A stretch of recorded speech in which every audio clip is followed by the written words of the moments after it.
കുഞ്ഞിച്ചുവ മിനസാൻ welcome back to another video. ഞാൻ നിങ്ങളുടെ സ്വന്തം എക്സ്ട്രാ കോമിക്സ്. നമ്മൾ നോക്കാൻ പോകുന്നത് സോളോ ലെവലിംഗ് റാഗ്നറോക്കിന്റെ എപ്പിസോഡ് 18 ആണ്. അത് മാത്രമല്ല, ഇനി വെറും 6 ചാപ്റ്റേഴ്സും കൂടെ നമ്മുടെ മുമ്പിലുള്ളൂ. അതായത് ഒന്നുകിൽ 2 അല്ലെങ്കിൽ 3 എപ്പിസോഡ് കൊണ്ട് ഈ ഒരു സോളോ ലെവലിംഗ് റാഗ്നറോക്കിന്റെ സീസൺ 1 കംപ്ലീറ്റ്ലി എൻഡ് ആകുന്നതായിരിക്കും. സീസൺ 2 ഇതുവരെ ഇറങ്ങിയിട്ടില്ല. സീസൺ 2 ഇറങ്ങാൻ നേരത്ത് ഞാൻ ഉറപ്പായിട്ടും അത് എക്സ്പ്ലെയിൻ ചെയ്യുന്നതായിരിക്കും. അത് മിസ്സാക്കാതിരിക്കാൻ വേണ്ടി ഇപ്പം തന്നെ നമ്മുടെ പേജ് ഒന്ന് സബ്സ്ക്രൈബ് ചെയ്ത് വെക്കാൻ മറക്കണ്ട. സോ വീഡിയോ ആദ്യമായിട്ട് കാണുന്ന കൂട്ടുകാരാണെങ്കിൽ ഇതിനു മുമ്പിട്ട എല്ലാ വീഡിയോസും, അതായത് സോളോ ലെവലിംഗ് റാഗ്നറോക്കിന്റെ എല്ലാ എപ്പിസോഡ്സും കണ്ടിട്ട് മാത്രം ഈ ഒരു വീഡിയോ കാണാൻ ശ്രമിക്കുക. അതേപോലെ തന്നെ ഇപ്പം തന്നെ പേജ് സബ്സ്ക്രൈബ് ചെയ്ത് വെക്കണം. കാര്യം നമ്മുടെ വീഡിയോ സ്ഥിരമായിട്ട് കാണുന്ന പലരും സബ്സ്ക്രൈബ് ചെയ്യാറില്ല. ഗൈസ് പ്ലീസ് ഒന്ന് സബ്സ്ക്രൈബ് ചെയ്ത് വെക്ക്. അങ്ങനെ ചാപ്റ്റർ തുറയാൻ നേരത്ത് അവർ രണ്ടുപേരും നേർക്ക് നേരെ നിൽക്കുവാണ്. സുഹ പറയുന്നുണ്ട്, ഇത് ലീ മിൻസങ് തന്നെയാണോ? കംപ്ലീറ്റ്ലി ഡിഫറെൻ്റ് ആയിട്ടുള്ള ഒരു പേഴ്സൺ പോലെയാണ് എനിക്ക് തോന്നുന്നത്. അവൻ പറഞ്ഞു വെച്ച് നോക്കാൻ നേരത്ത്, നീ ഔട്ടർ വേൾഡിലെ ആ ഒരു ഇറ്റാലത്തിൻ്റെ അപ്പോസ്റ്റലല്ലേ? സോ നിനക്ക് ഞങ്ങളുടെ എക്സിസ്റ്റൻസിനെ പറ്റി അറിയാമല്ലേ? അതെ, ഞാൻ അത് തന്നെയാണ്. അത് മാത്രമല്ല, ഞാൻ ഈ ലോകം പൊസസ് ചെയ്യാനാണ് വന്നത്. ഈ നാറിയൊക്കെ കാരണമാണ് എൻ്റെ അച്ഛനെ തിരിച്ച് വീട്ടിലേക്ക് വരാൻ പറ്റാഞ്ഞത്. നീ കറക്റ്റ് സമയത്താണ് വന്നതെന്ന് പറഞ്ഞിട്ട് സുഹ നേരെ അവിടേക്ക് പോകാൻ പോയപ്പോഴാണ് ആ ഒരു ശബ്ദം അവർ കേൾക്കുന്നത്. അനങ്ങിപ്പോകരുത്. അവരുടെ ചുറ്റിനും ഒരു പ്രഷർ ക്രിയേറ്റ് ചെയ്യുന്നുണ്ട്. ആ ഒരു പ്രഷർ ഒട്ടും നിസ്സാരമല്ലായിരുന്നു. അത് മറ്റാരുമല്ലായിരുന്നു, നമ്മുടെ ലിം തേ ഗിയോ ആയിരുന്നു. ലീ മിൻസങ്, നീ എന്നെ അടുത്ത് നിന്റെ രൂപം എന്താണ്? നീ ഇങ്ങനെ ഇരിക്കുന്നത്? നീ എന്ത് ചെയ്തെന്ന് മര്യാദക്ക് പറയുന്നുണ്ടോ? എനിക്ക് തോന്നുന്നു നമുക്കിവിടെ വെച്ച് മര്യാദക്ക് സംസാരിക്കാൻ പറ്റത്തില്ലെന്ന്. അതുകൊണ്ട് ഒരു കാര്യം ചെയ്യാം, ഈ റീജിയനിലെ ഏറ്റവും ഹയസ്റ്റ് സ്പോട്ടിൽ വെച്ച് നമുക്ക് വീണ്ടും കണ്ടുമുട്ടാം. ബ്ലാക്ക് മാസ്ക്, നീ എവിടെ പോകുന്നു? ഞാൻ നിന്നോട് ഒരു തവണ പറഞ്ഞ് അനങ്ങി പോയതെന്ന് പറഞ്ഞിട്ട് പുള്ളിക്കാരൻ ഒരു അറ്റാക്ക് അങ്ങോട്ട് ചെയ്യുന്നുണ്ട്. ആ ഒരു അറ്റാക്ക് നമ്മുടെ ഇറ്റാർത്തിൻ്റെ ആ ഒരു അപ്പോസ്റ്റലും അതേപോലെ തന്നെ സുഹോയും ഡോഡ്ജ് ചെയ്യുന്നുണ്ട്. അടുത്ത സെക്കൻഡ് തന്നെ പുള്ളിക്കാരൻ 3 അറ്റാക്സ് ഒരുമിച്ച് നേരെ ചെയ്യുന്നുണ്ട്. ആ ഒരു അറ്റാക്സും അവന്മാർ രണ്ടുപേരും സക്സസ്ഫുള്ളി തന്നെ ഡോഡ്ജ് ചെയ്ത് മാറുന്നുണ്ട്. ഇത് കുറച്ച് പ്രശ്നമാണ്. ഹണ്ടർ ലീ മിൻസങ്ങിനെ ക്യാപ്ചർ ചെയ്ത് കഴിഞ്ഞാൽ അത് വലിയ പ്രശ്നമായിട്ട് മാറും. എങ്ങനെ താങ്കളെന്താണ് കൗണ്ടർ അറ്റാക്ക് ചെയ്യാത്തത്? എടാ, നീ ഒന്ന് ശ്രദ്ധിച്ചു നോക്കിയേ. അവനെന്തായാലും ഇതൊരു ബന്ധമുണ്ടെന്ന് തോന്നുന്നില്ല. അത് മാത്രമല്ല, പുള്ളിക്കാരൻ്റെ ഫുൾ പവർ ഇതുവരെ യൂസ് ചെയ്തിട്ടില്ല. അപ്പോൾ പറയുന്നുണ്ട്, നീയൊക്കെ എൻ്റെ ആരോസ് നന്നായിട്ട് എന്നെ ഡോഡ്ജ് ചെയ്തല്ലേ? എൻ്റെ പ്രയോറിറ്റി ലീ മിൻസങ് മാത്രമാണ്. മറ്റവൻ പോയാലും എനിക്ക് കുഴപ്പമില്ലെന്ന് പറഞ്ഞിട്ട് പുള്ളിക്കാരൻ അടുത്തൊരു അറ്റാക്ക് ചെയ്യാൻ വേണ്ടി പ്രിപ്പയർ ആയിട്ടുണ്ട്. പക്ഷേ ഈ സമയത്ത് പുള്ളിക്കാരൻ പറയുകയും ചെയ്യും, ലീ മിൻസങ് നിന്നെ സേഫായിട്ട് എന്നെ തിരിച്ചു കൊണ്ടുവരാനാണ് ഞാൻ ആഗ്രഹിച്ചതെന്ന് പറഞ്ഞുകൊണ്ടാണ് ആ ഒരു അറ്റാക്ക് ചെയ്യാൻ അവർ റെഡിയായത്. ഈ സമയത്ത് ഇറ്റാർത്തിൻ്റെ അപ്പോസ്റ്റലിന് ആ ഒരു കാര്യം മനസ്സിലായി. അതിൻ്റെ മാജിക് പവർ ഇൻക്രീസ് ആകുന്നത് അത് വളരെ ഡേഞ്ചറസ് ആണെന്ന് മനസ്സിലാക്കി ടൈമിൽ തന്നെ നമ്മുടെ ഹണ്ടർ ലിമ്മിൻ്റെ തൊട്ട് സൈഡിൽ എന്തോന്ന് വരും. അവൻ്റെ ശ്രദ്ധ പെട്ടെന്ന് അവിടേക്ക് പോയി ഒരു അറ്റാക്ക് ചെയ്യാൻ വേണ്ടി പോകും. അത് ഒരു ഗോബ്ലിനാണ്. ആ ഗോബ്ലിന് പോലും അവിടെ എന്താണ് സംഭവിക്കുന്നത് മനസ്സിലാകുന്നില്ല. അല്ല, ഇവരെന്താണ് ചെയ്യണമെന്ന് പറഞ്ഞു. പക്ഷെ പെട്ടെന്നാണ് ഇവരുടെ കാര്യം ഓർത്ത് അവൻ തിരിഞ്ഞു നോക്കുന്നത്. എന്നാൽ ആ സമയത്ത് അവർ രണ്ടുപേരും അവിടുന്ന് എസ്കേപ്പ് ചെയ്തിട്ടുണ്ട്. സോ അവൻ രക്ഷപ്പെട്ടല്ലേ? അതെ, എന്നോട് ക്ഷമിക്കുക അസോസിയേഷൻ ലീഡർ, അത് എൻ്റെ മിസ്റ്റേക്ക് ആയിരുന്നു. അത് മാത്രമല്ല, അവൻ എന്തോ കുറച്ച് അബ്നോർമൽ ആയിട്ടിരുന്നത്. അവൻ മറ്റേതോ ഡ്രഗ്സ് യൂസ് ചെയ്യുന്നുണ്ടെന്ന് തോന്നുന്നു. അത് മാത്രമല്ല, മറ്റൊരു ഹണ്ടർ കൂടി ഇവിടെ ഉണ്ടായിരുന്നു. ആ ഒരു ഹണ്ടർ ഒരു ബ്ലാക്ക് മാസ്കും വെച്ചിട്ടുണ്ട്. എന്ത് ബ്ലാക്ക് മാസ്കോ? അത് അവൻ ഒരു ക്ലോസ് കോമ്പാറ്റ് റേഞ്ചിലുള്ളവനാണ്. അതെ, അത് തന്നെ. അത് നിനക്ക് എങ്ങനെ അറിയാമായിരുന്നു? ബ്ലാക്ക് മാസ്ക്, ഇത് നേരത്തെ ഞാൻ കേട്ട്. എയർപോർട്ട് ഇൻസിഡൻറ്റ്, ചിലപ്പോൾ സങ് ജിൻവു ആണോ? അവൻ തിരിച്ചു വന്നോ? ജിൻവു ആകാൻ ചാൻസ് ഇല്ല. ജിൻവു ഇവിടേക്ക് വന്നിട്ടുണ്ടെങ്കിൽ പുള്ളിക്കാൻ ഓൾറെഡി തന്നെ ഇതെല്ലാം സോൾവ് ചെയ്തിട്ടുണ്ടായിരിക്കും. അങ്ങനെയാണെന്നുണ്ടെങ്കിൽ അത് ഉറപ്പായിട്ടൊന്ന് പറഞ്ഞിട്ട് പിന്നെ കാണിക്കുന്നത് നമ്മുടെ സുഹനാണ്. സുഹമായിട്ട് അവർ അപ്പോസിൽ നിൽക്കുന്ന ആ ഒരു സ്ഥലത്തേക്ക് വന്നിട്ടുണ്ട്. സോ ഞാനത് ഒട്ടും പ്രതീക്ഷിച്ചില്ല കേട്ടോ, നീ എന്നെ ഹെൽപ്പ് ചെയ്യുമെന്ന്. അത് പിന്നെ നിനക്ക് എന്തെങ്കിലും പ്രശ്നം പറ്റിക്കഴിഞ്ഞാൽ നീ ഉറപ്പായിട്ടും ആ ലീ മിൻസങ്ങിൻ്റെ ബോഡി അബാൻഡൻ ചെയ്യുമെന്ന് അറിയാമായിരുന്നു. അത് മാത്രമല്ല, അങ്ങനെ വിട്ടുകഴിഞ്ഞാൽ നീ കുറച്ച് ഡേഞ്ചർ ആണെന്ന് പറയാം. ഞാൻ നിന്നെപ്പറ്റി ഡീമൺസിൻ്റെ ഭാഗത്ത് നിന്ന് കേട്ടു. അവർ നിങ്ങളെ വിളിക്കുന്നത് ഷാഡോ മൊണാർക്ക് എന്നല്ലേ? ആ ഒരു ഡാർക്ക്നെസ്സിനെ. അല്ല, ആ ഒരു ഷാഡോ മൊണാർക്കായിട്ട് നിനക്കെന്താണ് ബന്ധം? സോ ഇപ്പം നീയാണോ എന്നോട് ചോദ്യം ചോദിക്കുന്നത്? ആദ്യം എനിക്ക് കുറച്ച് ചോദ്യങ്ങളുണ്ട്. അതിൻ്റെ ഉത്തരം നീ തരാൻ പറ്റുമോ നോക്ക്. അതാണ് എനിക്ക് ഏറ്റവും കൂടുതൽ ആവശ്യം. യങ് മൊണാർച്ച്, ഒന്ന് സൂക്ഷിക്കുന്നത് നല്ലതാണ്. കാര്യം അവൻ ഇപ്പോഴത്തെ ലുക്ക് വെച്ച് നോക്കിയിട്ട് അവൻ്റെ മാജിക്കൽ പവർ എന്തുമാത്രം കൂടിയെന്ന് എനിക്ക് സെൻസ് ചെയ്യാൻ പോലും പറ്റുന്നില്ല. അവൻ കുറച്ചധികം ഡേഞ്ചറാണ്. ബെറു, വിഷമിക്കണ്ട. ഈ ഒരു മൊമെൻറ്റിന് വേണ്ടിയുള്ള എല്ലാ പ്രിപ്പറേഷൻസും ഞാൻ ഇതിനു മുമ്പ് ചെയ്തിട്ടുണ്ടെന്ന് പറഞ്ഞുകൊണ്ട് പുള്ളിക്കാരൻ്റെ ഷാഡോസിനെ അവിടേക്ക് വിളിക്കുന്നുണ്ട്. അടുത്ത സെക്കൻഡ് തന്നെ ഇത് കാണുന്ന ആ ഒരു ഇറ്റാർത്തിൻ്റെ അപ്പോസ്റ്റൽ പറയുന്നുണ്ട്, അത് തന്നെയാണ്. അതേ ഡാർക്ക്നെസ്, ഞാനന്ന് ആ ബാറ്റിൽ ഫീൽഡിൽ കണ്ട അതേ ഡാർക്ക്നെസ്. ഇത്തവണ സുഹുവിൻ്റെ കൂടെ കുറച്ചധികം പുതിയ ഷാഡോ സോൾജേഴ്സ് ഉണ്ട്. അതിലൊന്ന് ഒരു ബ്ലൂ കസാക്കയായിരുന്നു, രണ്ടാമത്തത് ഒരു സെന്റിപ്പൈഡ് മോൺസ്റ്റർ ആയിരുന്നു, മൂന്നാമത്തത് ഒരു ട്രോൾ ആയിരുന്നു. ഇവരുടെ എല്ലാവരുടെയും ഗ്രേഡ് എന്ന് പറഞ്ഞാൽ കോമൺ ആണ്. ആൻഡ് ഇത് മൂന്നും കൂടെ മറ്റൊരു സ്ട്രോങ്ങസ്റ്റ് ആയിട്ടുള്ള ഷാഡോ കൂടെ ഇപ്പോൾ സുഹുവിൻ്റെ കൂടെ ഉണ്ട്. അവൻ്റെ പേര് ഷിഖ എന്നാണ്. ആൻഡ് അവൻ്റെ ഗ്രേഡ് എലൈറ്റ് ആയിരുന്നു. ഞാൻ ഇത്രയും നാൾ കളക്ട് ചെയ്ത എല്ലാ കോപ്സിൽ നിന്നുള്ള ഷാഡോസിനെ ഞാൻ ഇവിടേക്ക് വിളിച്ചിട്ടുണ്ട്. ഇതിനെല്ലാം ഞാൻ ഇന്നത്തെ ഒരു ദിവസത്തിന് വേണ്ടിയാണ് സേവ് ചെയ്ത് വെച്ചിരുന്നത്. ഞാൻ ഇന്നെൻ്റെ ഫുൾ ഫോഴ്സ് യൂസ് ചെയ്യാൻ പോയെന്ന് പറഞ്ഞുകൊണ്ട് ഗ്രേനെ അതേപോലെ ഇസിലിനെ അവിടേക്ക് വിളിച്ചിട്ടുണ്ട്. അങ്ങനെ നമ്മുടെ സുഹു ഇപ്പോൾ ആ ഒരു ഇറ്റാർത്തിൻ്റെ അപ്പോസിൻ്റെ ഓപ്പോസിറ്റ് ഇങ്ങനെ നിൽക്കുവാണ്. ഈ സമയത്ത് അവനൊരു അർജൻറ്റ് ക്വസ്റ്റ്യൻ വന്നിട്ടുണ്ട്. അത് ലീ മിൻസങ്, അതായത് ഇറ്റാർത്തിൻ്റെ അപ്പോസിൽ കൺട്രോൾ ചെയ്യുന്ന ലീ മിൻസങ്ങിനെ ഡിഫീറ്റ് ചെയ്യുക എന്നുള്ളതാണ്. അങ്ങനെ അവൻ പറയുന്നുണ്ട്. സോ ഈ ക്വസ്റ്റ് പറയുന്നത് ലീ മിൻസങ്ങിനെ ഡിഫീറ്റ് ചെയ്യാനാണ്. അതിനർത്ഥം അവൻ്റെ ഉള്ളിൽ ഇപ്പോഴും ലീ മിൻസങ് ഉണ്ടെന്ന് തന്നെയാണ്. സോ ഇത്തവണ ഞാനിവൻ്റെ കൊല്ലേണ്ടി വരുമോ? മറ്റൊരു മനുഷ്യനെ ഞാൻ ശരിക്കും കൊല്ലേണ്ടി വരുമോ? മനുഷ്യരുടെ ഇമോഷൻ മനസ്സിലാക്കി കഴിഞ്ഞ് എൻ്റെ ഉള്ളിലും കുറച്ചധികം ചേഞ്ചസ് ഉണ്ടാകാൻ തുടങ്ങി. ഞാനും പതുക്കെ മാറാൻ തുടങ്ങി. എൻ്റെ മെയിൻ ബോഡിയിലുണ്ടായിരുന്ന ആ ഒരു മെമ്മറി കൊണ്ട് എനിക്കൊരു കാര്യം മനസ്സിലായി. ഈ ഡാർക്ക്നെസ്, അതിനോട് ഞാൻ കുറച്ച് ക്യൂരിയസ് ആണ്. ആ ഡാർക്ക്നെസ് എങ്ങനെയാണ് ഇത്രയും സ്ട്രോങ്ങർ ആയെന്നറിയാൻ എനിക്ക് കുറച്ച് ക്യൂരിയോസിറ്റി ഉണ്ട്. കാര്യം വേറെ ഒരു മനുഷ്യനായിരുന്നു. അവൻ അത്രയും സ്ട്രോങ്ങറായിട്ട് വന്ന് ഈ ഒരു ഡയമെൻഷൻ്റെ മുകളിൽ തന്നെ നിന്നുകൊണ്ട് മറ്റൊരു ഡയമെൻഷനെ അവൻ ഒറ്റയ്ക്ക് നേരിട്ടു, ഒറ്റയ്ക്ക് ഡിഫീറ്റ് ചെയ്യുന്നതിൻ്റെ വക്കത്ത് വരെ എത്തിച്ചു. അതിനർത്ഥം ഡാർക്ക്നെസ്സിൻ്റെ പവറാണ്. പക്ഷേ എന്തൊക്കെ പറഞ്ഞാലും അന്ന് ഞാൻ കണ്ടത് ഒരേ ഒരു കാര്യമാണ്. അത് അവൻ്റെ ഉള്ളിലെ ആ ഒരു ഏകാഗ്രതയാണ്. എനിക്ക് അതെന്താണെന്ന് മനസ്സിലാക്കണം. അതിനുള്ള ഉത്തരം എനിക്ക് ചിലപ്പോൾ ഇവനിൽ നിന്ന് കിട്ടുമായിരിക്കും എന്ന് പറയാൻ നേരത്തെ തന്നെ സുഹുവിൻ്റെ ആദ്യത്തെ ആ ഷാഡോ ഇവൻ്റെ നേരെ ഒരു അറ്റാക്കിനുണ്ട് വരുന്നുണ്ട്. പക്ഷേ വളരെ സിമ്പിളായിട്ട് തന്നെ അവൻ ആ ഷാഡോനെ ഡിഫീറ്റ് ചെയ്യുകയും ചെയ്യും. ഈ സെക്കൻഡിൽ തന്നെ സുഹു ആ ഒരു ഷാഡോയുടെ പുറകിൽ ഒളിച്ചിരിപ്പുണ്ടായിരുന്നു. അവൻ സർപ്രൈസ് ആയിട്ട് വന്നാണ് ഇവൻ്റെ നേരെ ഒരു പഞ്ച് ചെയ്യുന്നത്. പക്ഷേ ആ ഒരു പഞ്ച് അവൻ സക്സസ്ഫുള്ളി തന്നെ ബ്ലോക്കും ചെയ്യുന്നുണ്ട്. അതുകൊള്ളാം, അവൻ ഷാഡോ സോൾജേഴ്സിനെ യൂസ് ചെയ്ത് അതൊരു ഡിസ്ട്രാക്ഷനായിട്ട് യൂസ് ചെയ്ത് അവൻ പേഴ്സണലി ഫൈറ്റ് ചെയ്യുകയാണ്. സോ ക്ലോസ് കോമ്പാറ്റിന് അവൻ ഇത്രക്കധികം കോൺഫിഡൻസ് ഉണ്ടെന്ന് പറഞ്ഞുകൊണ്ട് ഒരു അറ്റാക്ക് അങ്ങോട്ട് ചെയ്യും. ആ ഒരു അറ്റാക്ക് അവൻ ഡോഡ് ചെയ്യുന്നുണ്ടെങ്കിൽ പുറകിലുണ്ടെന്ന ഷാഡോ സോൾജേഴ്സ് എല്ലാവരും മരിച്ചു പോകും. കാര്യം അത്രത്തോളം പവർ ആ ഒരു അറ്റാക്കിൻ്റെ പുറകിലുണ്ട്. പെട്ടെന്നാണ് ഇസിൽ എവിടേക്ക് വന്നിട്ട് ഇവൻ്റെ നേരെ ഒരു അറ്റാക്ക് അങ്ങോട്ട് ചെയ്യുന്നത്.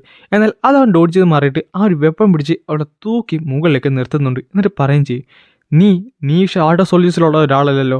ഈ സമയത്തായിട്ട് അവൾ പേടിച്ച് വിറക്കുന്നുണ്ടായിരുന്നു. കാര്യം അവൻ്റെ ഒരു പ്രസൻസ്, കിറ്റാർത്തിൻ്റെ അപ്പോസിലിൻ്റെ ആ ഒരു പ്രസൻസ് വളരെയധികം ഡേഞ്ചർ ആയിരുന്നു. പെട്ടെന്ന് സുഹു അവിടേക്ക് വന്ന് അവനൊരു പഞ്ച് കൊടുക്കുന്നുണ്ട്. എനിക്ക് മനസ്സിലാകുന്നില്ല, നീ എന്തുകൊണ്ടാണ് നിൻ്റെ ബ്ലാക്ക് സോൾജേഴ്സിനെ യൂസ് ചെയ്യാത്തതെന്ന്. നീ എന്തിനാണ് നേർക്ക് നേർ വന്ന് ഫൈറ്റ് ചെയ്യുന്നത്? ബ്ലാക്ക് സോൾജേഴ്സോ? സോ നിനക്ക് അവരെ കാണാൻ ഇത്ര കാഹിരമാണോ? എങ്കിൽ നീ തന്നെ കണ്ടുവെന്ന് പറഞ്ഞുകൊണ്ട് അവൻ എൻ്റെ ഒരു സോൾജറിനെ അവിടേക്ക് സമൺ ചെയ്യുന്നുണ്ടായിരുന്നു. അത് മറ്റാരുമില്ലായിരുന്നു, നമ്മുടെ ഷിഖയായിരുന്നു. പുള്ളിക്കാരൻ ഈ ഇറ്റാർത്തിൻ്റെ അപ്പോസിലിനെ കയറി പിടിച്ചിട്ട് സാൻഡ് കൊണ്ട് അവനെ പൊതിഞ്ഞ് കെട്ടുന്നുണ്ട്. ഈ സമയത്ത് സുഹു പുള്ളിക്കാരൻ്റെ ഫുൾ പവർ യൂസ് ചെയ്തുകൊണ്ട് ഒരു കിടിലം പഞ്ച് നേരെ അവൻ്റെ മുഖത്ത് വെച്ച് കൊടുക്കുന്നുണ്ട്. അവിടെ ഒരു വലിയൊരു എക്സ്പ്ലോഷൻ തന്നെ സംഭവിക്കുകയും ചെയ്യും. പക്ഷേ സുഹു ആലോചിക്കുന്നുണ്ട് അവൻ എന്തെങ്കിലും പറ്റിയെന്ന്. എന്നാൽ ആ ഒരു എക്സ്പ്ലോഷൻ്റെ ഉള്ളിലുള്ള പെട്ടെന്നായിരുന്നു സുഹുവിൻ്റെ നേരെ അവനൊരു അറ്റാക്ക് ചെയ്യുന്നത്. സുഹു മാത്രമല്ല, അവൻ്റെ പുറകിലുണ്ടെന്ന ഷാഡോ സോൾജേഴ്സും ഇസിലിൻ്റെ മേത്തും ആ ഒരു അറ്റാക്ക് വീണു. ഇത് ശരിക്കും ഡിസപ്പോയിൻറ്റിംഗ് ആണ്. ആ കണ്ട ഡാർക്ക്നെസ്സിൻ്റെ സോൾജേഴ്സ് എന്ന് പറയുന്നത് അവർക്കൊരു വില്ലുണ്ടായിരുന്നു. അവർ ഒരു ആർമി പോലെയായിരുന്നു, ട്രെയിൻ ചെയ്ത ഒരു ആർമി. നിൻ്റെ പവർ അതുമായിട്ട് സിമിലാരിറ്റി ഉണ്ടെങ്കിലും സത്യം പറഞ്ഞാൽ നിങ്ങളുടെ രണ്ടുപേരുടെ പവർ കംപ്ലീറ്റ്ലി ഡിഫറെൻ്റ് ആണ്. എനിക്ക് വിശ്വസിക്കാൻ പോലും പറ്റുന്നില്ല. നിനക്ക് ഇത്ര നല്ല അതോറിറ്റി ഉണ്ടായിട്ട് പോലും നിനക്ക് എന്നെ ഡിഫീറ്റ് ചെയ്യാനോ ഈ ഒരു യുദ്ധത്തിൽ നിനക്ക് ജയിക്കാനോ പറ്റുന്നില്ല. നീ ശരിക്കും വീക്കാണ്. കോപ്പ് ഇത് കുറച്ചുകൂടെ പാടായിട്ട് മാറിയിട്ടുണ്ട്. ലീ മിൻസങ്ങിൻ്റെ ബോഡി ഇപ്പോൾ അവൻ്റെ കയ്യിലായതുകൊണ്ട് തന്നെ അവൻ്റെ സ്ട്രെങ്ത് നന്നായിട്ട് തന്നെ കൂടിയിട്ടുണ്ട്. ഈവൻ ഒരു എസ് റാങ്കിൻ്റെ അത്ര ആണെന്നാണ് എനിക്ക് തോന്നുന്നത്. ഈ സമയത്ത് തന്നെ അവൻ അപ്പോസിലി നമ്മുടെ സുഹുവിനെ അറ്റാക്ക് ചെയ്യാൻ വേണ്ടി വന്നിട്ടുണ്ട്. അവൻ പറയുകയും ചെയ്യും, ഞാൻ കണ്ട ഡാർക്ക്നെസ് ശരിക്കും ലോൺലി ആയിരുന്നു. കാരണം അവൻ്റെ അങ്ങോട്ട് സ്ട്രോങ് ആയിട്ടുള്ള മറ്റൊരു എക്സിസ്റ്റൻസ് ഈ ലോകത്തില്ലായിരുന്നു. പക്ഷേ നീ അങ്ങനെയല്ല, നീ വെറും കളിപ്പാവം മാത്രമാണെന്ന് പറഞ്ഞാണ് സുഹുവിനെ അവൻ അറ്റാക്ക് ചെയ്യുന്നത്. ഈ സമയത്ത് സുഹു മനസ്സിലാലോചിക്കുന്നുണ്ട്, ലോൺലിയോ? അച്ഛൻ ലോൺലി ആണെന്നാണ് ഇവൻ പറയുന്നത്. അടുത്ത സെക്കൻഡ് തന്നെ സുഹുവിൻ്റെ കയ്യിലുണ്ടായിരുന്ന ആ ഒരു ഗോങ്ക്ലെറ്റ്സ് ഉണ്ടല്ലോ അത് പൊട്ടിത്തെറിച്ചു പോകും. എന്നിട്ട് സുഹുവിൻ്റെ നെഞ്ചത്തേക്ക് അവൻ ആ കത്തി കുത്തി ഇറക്കുന്നുണ്ട്. ഇത് കാരണം ഇസിൽ കിടന്ന് കാണുന്നുണ്ടെങ്കിലും മറ്റൊന്നും തന്നെ അവൾക്ക് ചെയ്യാൻ പറ്റുന്നില്ലായിരുന്നു. എന്നിട്ട് അവൻ തന്നെ പറയുകയും ചെയ്യും, നിനക്ക് ഒരു ഐഡിയ ഇല്ല, നിൻ്റെ പവർ എന്താണെന്ന് നിനക്ക് പോലും ഒരു ഐഡിയ ഇല്ല, ഡാർക്ക്നെസ് എന്താണെന്ന് നിനക്ക് ഒരു ഐഡിയ ഇല്ല. അതുകൊണ്ട് ഞാൻ നിന്നെ ഉപയോഗിക്കാൻ പോകുവാണ്. നീ എൻ്റെ ബിലീവറായി മാറിക്കഴിഞ്ഞാൽ ഈ ഡാർക്ക്നെസ്സിനെ ഞാൻ കൺട്രോൾ ചെയ്യും, എനിക്കിഷ്ടമുള്ള രീതിയിൽ, എനിക്ക് പറ്റുന്ന രീതിയിൽ. അതുകൊണ്ട് തന്നെ ഈ ഡാർക്ക്നെസ്സിനെ എനിക്ക് വേണം. ഇവൻ എന്താണ് ഈ പറയുന്നത്? എനിക്കൊരു ഐഡിയ ഇല്ലെന്നോ? അതും എൻ്റെ പവറിനെ കുറിച്ച് അല്ല. പറഞ്ഞതുപോലെ നോക്കാൻ നേരത്തെ ലീ മിൻസങ്ങും ഇങ്ങനെ എന്താണ്ടൊക്കെയാണ് പറഞ്ഞത്. എൻ്റെ സ്റ്റാറ്റ്, എൻ്റെ സ്കില്ല്, അതിനർത്ഥം എനിക്ക് ഇനിയും സ്ട്രോങ്ങർ ആകാൻ മറ്റൊരു വഴിയുണ്ടെന്നാണോ? പിന്നെ കാണിക്കുന്നത് ഒരു ഫ്ലാഷ് ബാക്കാണ്. നമ്മുടെ ബെറു പറയുന്നുണ്ട്, യങ് മൊണാർച്ച് താങ്കൾ എന്താണ് ഈ ഷാഡോ ട്രാൻസ്പോർട്ട് വെപ്പൺ യൂസ് ചെയ്യാത്തത്? എടാ അത് പിന്നെ അല്ല, എങ്ങനെ നോക്കിയാലും ഈ ഒരു ഗോങ്ക്ലെറ്റ് അല്ലേ പവർ കൂടുതലായിട്ടുള്ളത്, നമ്മുടെ വൾക്കൻസ് ഗോങ്ക്ലെറ്റ്സ്. അതുകൊണ്ട് തന്നെ ഞാനത് യൂസ് ചെയ്യുന്നുണ്ട്. പ്രത്യേകിച്ച് വലിയ ഗുണം വല്ലതും ഉണ്ടോ? അത് മാത്രമല്ല, നീ തന്നെയല്ലേ പറഞ്ഞത് അച്ഛൻ ഇങ്ങനത്തെ പവർ യൂസ് ചെയ്യാറില്ലെന്ന്. അച്ഛൻ ഇത് യൂസ് ചെയ്യാത്തതുകൊണ്ട് തന്നെ ഇത് എന്തെങ്കിലും ഒരു വീക്ക്നെസ് ഉള്ള കാരണമല്ലേ അച്ഛൻ യൂസ് ചെയ്യാത്ത, അല്ലെങ്കിൽ പുള്ളിക്കാനും ഇത് യൂസ് ചെയ്യേണ്ടതല്ലേ. അതുകൊണ്ട് തന്നെ ഞാനിത് യൂസ് ചെയ്ത് കഴിഞ്ഞാൽ അതിന് വലിയ ഗുണമൊന്നും പറയാൻ തോന്നില്ല. ഏയ് അങ്ങനെയല്ല യങ് മൊണാർച്ച്, താങ്കൾ ശരിക്കും ഒരു ജീനിയസ് ആണ്. എനിക്ക് ഉറപ്പാണ് താങ്കൾക്ക് ഇതിൽ നന്നായിട്ട് തന്നെ എന്തോ ചെയ്യാൻ പറ്റുമെന്ന്. എനിക്ക് തോന്നുന്നില്ല ബെറു, എന്തോ എനിക്ക് തോന്നുന്നില്ല. സത്യം പറഞ്ഞാൽ ഇതാണ് താങ്കളുടെ ഏറ്റവും വലിയ പ്രശ്നം.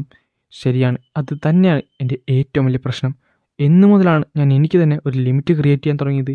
എപ്പോഴും ഞാൻ തന്നെ ഒരു ലിമിറ്റ് ക്രിയേറ്റ് ചെയ്തു. അത് ഇന്നല്ല, ഞാനൊരു 100 ആകുന്നതിന് മുമ്പ് ഏകദേശം ഇതുപോലെ തന്നെയായിരുന്നു. എപ്പോൾ എന്ത് ചെയ്താലും ഇതുപോലെ തന്നെയായിരുന്നു. ബെറു പറഞ്ഞത് എന്തുകൊണ്ടും ശരിയാണ്. ഞാനിപ്പോഴും എൻ്റെ അച്ഛൻ്റെ പാതയിലാണ് ഞാൻ പിന്തുടരുന്നത്. അച്ഛൻ പഠിപ്പിച്ചു തന്ന ഓരോ കാര്യങ്ങളിൽ കൂടെയാണ് ഞാൻ പോകുന്നത്. അച്ഛൻ കാണിച്ചു തന്ന വഴിയിലൂടെയാണ് ഞാൻ നടക്കുന്നത്. പക്ഷേ എൻ്റെ അച്ഛന് വേണ്ടത് അദ്ദേഹത്തിൻ്റെ ഒരു എക്സാക്റ്റ് കോപ്പിയല്ല. ഞാൻ ഇന്നു മുതലാണ് ആ ഒരു ലിമിറ്റ് എൻ്റെ ഉള്ളിൽ തന്നെ വെച്ച് തുടങ്ങിയത്. ഇതെല്ലാം മാറ്റണം. ഞാൻ കണ്ടുപിടിക്കണം. എനിക്ക് വേണ്ടി ഒരു വഴി ഞാൻ കണ്ടുപിടിക്കണം. പുതിയതായിട്ട് ഒരു വഴി ഞാൻ കണ്ടുപിടിക്കണം. അടുത്ത സെക്കൻഡ് തന്നെ പുള്ളിക്കാരൻ തൻ്റെ ആരോഗ്യമൊക്കെ വെച്ചുകൊണ്ട് തൻ്റെ കൈ മുകളിലേക്ക് ഉയർത്തിട്ട് എറേസ് എന്ന് പറയുന്നുണ്ട്. ഇത് കാണുന്ന ആ ഇറ്റാത്തിൻ്റെ അപ്പോസ്റ്റിൽ പറയുകയും ചെയ്യും, നിനക്ക് ഒന്നും തന്നെ ചെയ്യാൻ സാധിക്കത്തില്ല. നീ എത്ര തവണ അവരിവിടേക്ക് വിളിച്ചാലും ഞാൻ ഓരോ തവണ അവരെ ഡിഫീറ്റ് ചെയ്യുന്നതായിരിക്കും. എന്നാൽ ഈ സമയത്ത് ചെറിയൊരു വ്യത്യാസം ഉണ്ടായിരുന്നു. അവിടെ നടന്ന ഷാഡോ സോൾജേഴ്സൊക്കെ പരസ്പരം ഫ്യൂസ് ചെയ്യാൻ തുടങ്ങും. അതുമാത്രമല്ല ഇവനത് ആദ്യമായിട്ടാണ് കാണുന്നത്. ഇതിനു മുമ്പത്തുള്ള യുദ്ധത്തിലൊന്നും ഈ ഒരു പവർ ഡാർക്ക്നെസ്സിൻ്റെ ഭാഗത്ത് നിന്ന് ഇവൻ കണ്ടിട്ടില്ല. അങ്ങനെ അവിടെ ഒരു കൈമേറ ക്രിയേറ്റ് ചെയ്യപ്പെടും. അടുത്ത സെക്കൻഡ് തന്നെ ഗ്രേയും അവൻ്റെ ബോഡിയിൽ നിന്ന് മാറുന്നുണ്ട്. അതെന്താണ് സംഭവം ഒന്നും മനസ്സിലാകുന്നില്ല. അതുമാത്രമല്ല ആ ഷാഡോസ് എല്ലാം നമ്മുടെ സുഹോൻ്റെ ശരീരത്തിലേക്കാണ് കയറുന്നത്. അച്ഛാ, ഞാൻ വലുതായി കഴിയുമ്പോൾ ഉറപ്പായിട്ടും അച്ഛനെ പോലെ ഒരു സൂപ്പർ ഡിറ്റക്റ്റീവായിട്ട് മാറും. സുഹോ, ഞാനൊന്ന് പറയട്ടെ, ഞാനൊരിക്കലും നിന്നോട് ഒരാളാകണമെന്ന് പറയത്തില്ല. അതുതന്നെ നിനക്ക് നിൻ്റെ ഇഷ്ടമുള്ളതായി മാറാം. അച്ഛനെ പോലെ സ്ട്രോങ്ങർ ആകാൻ നിനക്ക് സാധിക്കും. പക്ഷേ അച്ഛനെ പോലെ തന്നെ ആകാൻ ഞങ്ങൾ ഒരിക്കലും നിന്നോട് പറയത്തില്ല. അച്ഛനെ പോലെയൊന്നുമല്ല, അമ്മേനെ പോലെയൊന്നുമല്ല. നിനക്കിഷ്ടമുള്ള ഒരാളായിട്ട് മാറണം. നീയായിട്ട് മാറണം. എൻ്റെ സുഹോ, നീ ഇപ്പോഴും ഈ ആൻസിനെ മാത്രമാണ് വരയ്ക്കുന്നത്. നീ ഇതിനെ മാത്രം വരച്ചു കഴിഞ്ഞാൽ നിൻ്റെ സ്കിൽസ് ഒന്നും ഇമ്പ്രൂവ് ചെയ്യാൻ പോകുന്നില്ല കേട്ടോ. അല്ല, നിങ്ങൾ നോക്കിയേ, സൂക്ഷിച്ച് നോക്ക്, ഓരോന്നും ഡിഫറെൻ്റ് ആണ്. അതൊക്കെ എനിക്ക് മനസ്സിലായി. നിൻ്റെ ഡ്രോയിങ്സ് ഒക്കെ യുണീക്കാണ്. പക്ഷേ എങ്കിലും നീ ഈ ഒരു സ്ഥലത്ത് മാത്രമാണ്, നിൻ്റെ ഒരു ലിമിറ്റിൽ മാത്രമാണ് നിൽക്കുന്നത്. നീ പുറത്തേക്ക് കയറുന്നില്ല. പക്ഷേ അത് കുറച്ച് യുണീക്കാണല്ലോ. അതൊരു ആൻഡ് തന്നെയാണോ? അങ്ങനെ ചോദിച്ചാൽ അതൊരു ആൻറ്റി തന്നെയാണ്. ഒന്ന് പറഞ്ഞു കഴിഞ്ഞാൽ എൻ്റെ അച്ഛനെക്കാട്ടും മുമ്പ് തന്നെ ഷാഡോ ട്രാൻസ്ഫോം ചെയ്യാനുള്ള പവർ എനിക്ക് കിട്ടിയിരുന്നു. ചിലപ്പോൾ അത് എൻ്റെ ട്രേഡ്സ് കാരണം ഈ സിസ്റ്റം എനിക്ക് തന്നതായിരിക്കും. പക്ഷേ എങ്കിൽ കൂടി ഞാൻ അതിൻ്റെ എതിരെ മാത്രമേ നിന്നിട്ടുള്ളൂ. എൻ്റെ കോമ്പാറ്റ് സെൽ മെയിൻലി ഈ ഒരു ഷാഡോ ട്രാൻസ്ഫോർമേഷൻ യൂസ് ചെയ്താണെങ്കിൽ കൂടിയും ഞാൻ ഇതുവരെ അതിൻ്റെ എതിരെ മാത്രമാണ് നിന്നത്. പക്ഷേ ഇനി അങ്ങനെയല്ല. ഞാൻ ഫ്രീ ആയിട്ട് വരക്കാൻ പോകുവാണ്. ഞാൻ എൻ്റെ ഷാഡോസിനെ ഫ്രീ ആയിട്ട് വിടാൻ പോകുവാണ്. ഈ സമയത്ത് തന്നെ അവിടെയുള്ള ഷാഡോസൊക്കെ പല കഷ്ണങ്ങളായിട്ട് മാറി സുഹുവിൻ്റെ അടുത്തേക്ക് വരുന്നുണ്ടായിരുന്നു. അതിനെ എല്ലാം നമ്മുടെ സുഹു അബ്സോർവ് ചെയ്യുമായിരുന്നു. ഈവൻ നമ്മുടെ ബെറുവിന് പോലും അവിടെ നിൽക്കാൻ പറ്റുന്നില്ല. കാര്യം ബെറുവിൻ്റെ ബോഡിയും സുഹു അബ്സോർവ് ചെയ്യാൻ തുടങ്ങും. പക്ഷെ പെട്ടെന്ന് ഇസൽ വന്ന് അവനെ വലിച്ച് പുറത്തേക്ക് എടുത്തിട്ട് ചോദിക്കുന്നുണ്ട്, യങ്മോണാർച്ചിന് ഇപ്പോൾ എന്താണ് പറ്റുന്നത്? സത്യം പറഞ്ഞാൽ എനിക്കും അറിയാമല്ല. ഞാനും ഇത് ആദ്യമായിട്ടാണ് കാണുന്നത്. എനിക്ക് തോന്നുന്നു അദ്ദേഹം പുള്ളിക്കാരൻ്റെ ആ ഒരു ലിമിറ്റ് ബ്രേക്ക് ചെയ്യാൻ പോകുകയാണെന്നാണ്. ഇവരിന്ന് എന്നെ അടുക്കുവാണ്. ഇവൻ്റെ എലൈറ്റായുള്ള ഒരു പൊട്ടൻഷ്യൽ ഇപ്പോൾ അവേക്കൻ ചെയ്യുവാണോ? പക്ഷേ അങ്ങനെ പോയി കഴിഞ്ഞാൽ അത് അപകടമായിരിക്കും. ഇപ്പം തന്നെ എനിക്ക് ഇവൻ്റെ മേത്ത് ആ ഒരു സ്റ്റാർ ഫ്രാഗ്മെൻറ്റ് വെക്കണമെന്ന് പറഞ്ഞ് അവൻ വെക്കാൻ വേണ്ടി പോകുന്ന സെക്കൻഡ് തന്നെ ഒരു അറ്റാക്ക് അവനെ തേടി വന്നിരുന്നു. പക്ഷേ ആ ഒരു അറ്റാക്ക് വന്ന് വീഴുന്നതിന് മുമ്പ് അവൻ ബാക്കിലേക്ക് ഡോഡ്ജ് ചെയ്ത് മാറുന്നുകൊണ്ട് ഇതെന്തുവാണ് ഇവിടെ സംഭവിക്കുന്നത്? ഞാൻ കേട്ടത് വെച്ച് നോക്കാൻ നേരത്ത് ഹണ്ടേഴ്സിന് വളരാൻ സാധിക്കത്തില്ലെന്നാണ്. പക്ഷേ ഇതെന്താണ്? ഇതുവല്ല സെക്കൻഡ് അവേക്കണിങ് വല്ലതുമാണോ?